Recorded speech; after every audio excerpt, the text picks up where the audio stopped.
Bapa, Putra, dan Roh Kudus. Amin. Bapa di surga, kami mengucap syukur dan terima kasih bahwa kami kau pilih untuk mewartakan kabar gembira.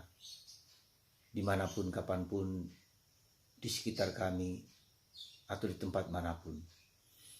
Bantu kami untuk memiliki semangat membara, mewartakan kabar gembira kemanapun. Terpujilah namamu kini dan sepanjang segala masa. Amin.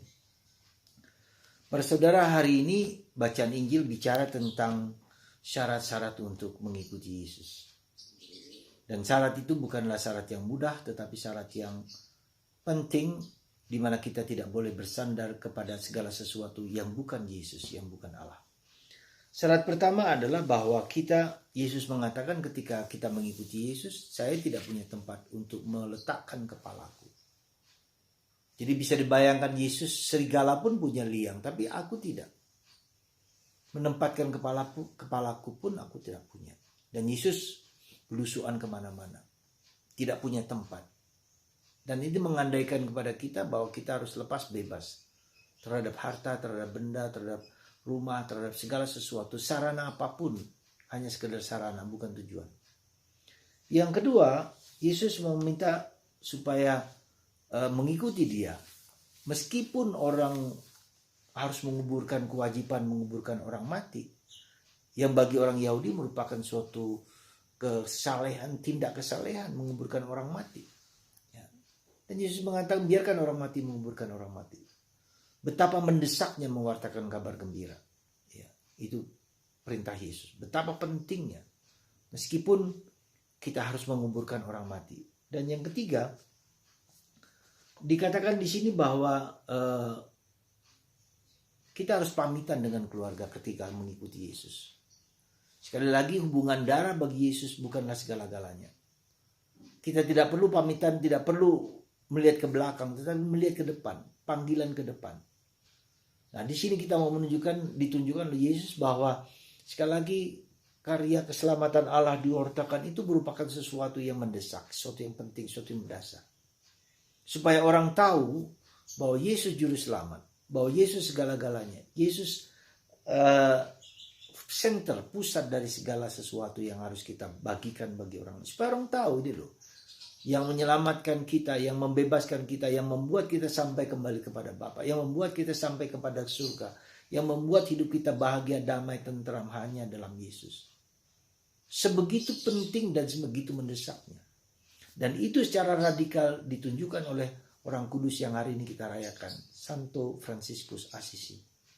Orang kaya, ya, pada zaman itu bayangkan seorang bapaknya pemilik kain sutra yang biasanya berasal dari Cina, di mana sudah ada pedagang dari Eropa, dari Italia yang berdagang sampai ke Cina, dan mereka mendapatkan sutra yang berharga, kain sutra yang berharga.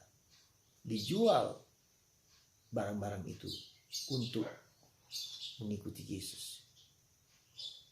Dan akhirnya secara radikal Santo Ignatius melepaskan segala barang dalam tubuhnya, dan dia pergi dari rumah orang tuanya dan di depan uskup dengan telanjang, aku tidak punya apa-apa. Dan itulah radikalisme mengikuti Yesus. Berkorban, disalibkan, menderita, ya, karena Kristus, untuk Kristus, bersama Kristus. Maka mari saudaraku terkasih, apakah Anda dan saya dipanggil untuk menghayati yang sama? Mungkin iya. Tapi saya hanya mengatakan kepada Anda betapa pentingnya kita mewartakan Kristus bagi orang lain. Tapi apakah kabar gembira Kristus itu menjadi kabar gembira saya lebih dulu? Apakah saya terjamah, tersentuh oleh Kristus hidup saya, mengubah hidup saya, sehingga saya berani meninggalkan segala sesuatu? Itulah pertanyaan yang mendasar yang harus kita pikirkan. Kita harus bertanya, apakah memang kita sungguh-sungguh mengalami Yesus sehingga berani mengorbankan, melepaskan keluarga, melepaskan harta, melepaskan tempat tinggal yang berharga. Apakah itu dulu padaku? Apakah Yesus itu menjadi kabar gembira yang indah bagiku, yang menyelamatkan aku? Itulah pertanyaan yang mendasar. Kalau kita tidak bisa dan tidak mampu mewartakan kabar gembira Kristus kepada orang lain, kabar gembira saya bergembira, hidup saya diselamatkan oleh kabar Yesus. Itulah pertanyaan.